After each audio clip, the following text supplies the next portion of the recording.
Нээлттэй бием танд юу хийж чадах вэ? Яагаад архитектор, инженер, барилга угсралтынхан өөрчлөгдөх шаардлагатай байгаа вэ? Сүүлийн 30-аад жилийн хугацаанд барилгын салбарын бүтээмжийн өсөлт муу байна. Барилга үйлдвэрлэл нь олон мэргэжилтнүүдийн оролцооноос бүрддэг.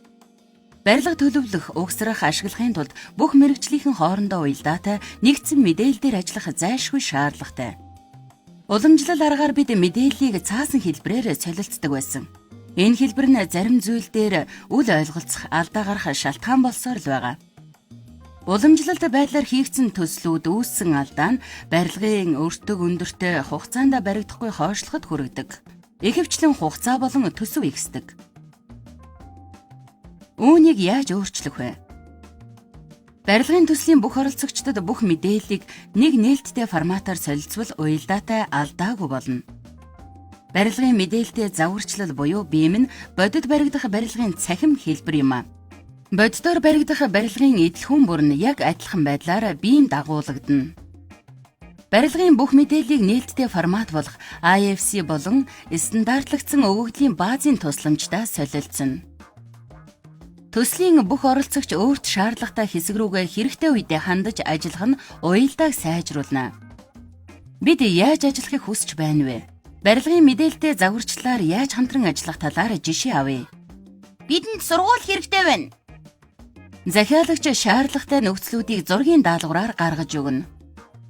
Зураг төслийн баг зургийн даалгаврын дагуу зураг төслийг гүйцэтгэнэ. Барилга нь маш олон цахим эдлгүүнтэй загварчлагдана. Эдгээрийн нэг нь хаалга. Зургийн программын эдлхүүнээс сангаас хаалгыг сонгож байрлуулна. Зургийн программ нь хаалганы байрлалыг автоматар тодорхойлж мэдээлэлд нэмнэ. Архитектор, инженерүүд нь уг хаалганы хэмжээ, материал, өнгө, суулгах технологи, дулаан дамжуулалт зэрэг мэдээллийг оруулах юм аа. Архитектор нь биемийг цахим газрын зурагт байрлуулснаар оролцогч талууд яг хаана сургууль баригдах талаар мэдээллийг авах боломжтой болно. Төслийн багийнхан биемээр барилгын өртөг, амьдралын мөчлөг, эрчим хүч зарцуулалт, хүрээлэн буй орчинд нөлөөлөх байдлын үнэлгээ зэрэг шинжилгээнүүдийг хийнэ. Биемийг хяналт шалгалтын байгууллага руу зөвшөөрөл авахаар илгээнэ. Хяналт шалгалтын бием сервер нь бүх зүйлийг автоматар шалган зөвшөөрөл олгоно. Барилга угсралтын байгууллага нь биемийг ашиглан барилга угсралтын төлөвлөгөө гаргах, барилгын материал, эдлхүүн нийлүүлэгч нартай холбогдсон үнийн санал, чанарын мэдээлэл зэргүүдийг авч өөрийн төсвийг бодох боломжтой. Жишээ нь хаалга.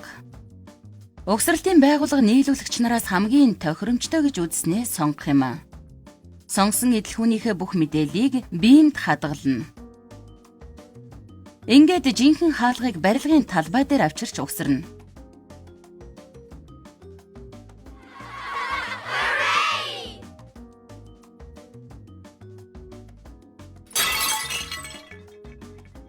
Ашиглалт хариуцсан хүн хаалгыг зөөврийн гар төхөөрөмжөөр ашиглан уншуулна.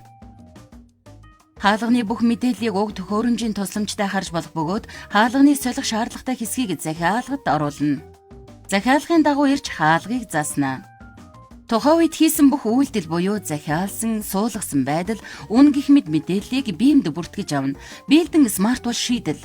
Building Smart-ийн IFC форматаар геометрийн хэлбэр болон мэдээлэл солилцно. IFC-гээр барилгын загварлал солилцно.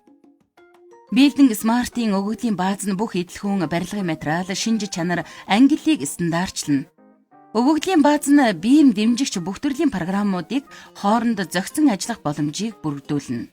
Үүгээр бид барилга угсралтын салбарыг уялдаатай, бүтээмжтэй, нөөцийг зөв зарцуулах боломжийг олгоно. Бид мэдээлэл солилцох нээлттэй форматтай, нэгдсэн баримт бичигтэй, нэгдсэн стандарттай байх хэрэгтэй. Энэ бол Building Smart. Building Smart нь барилгын салбарын тогтвортой байдлын төлөө ажилладаг.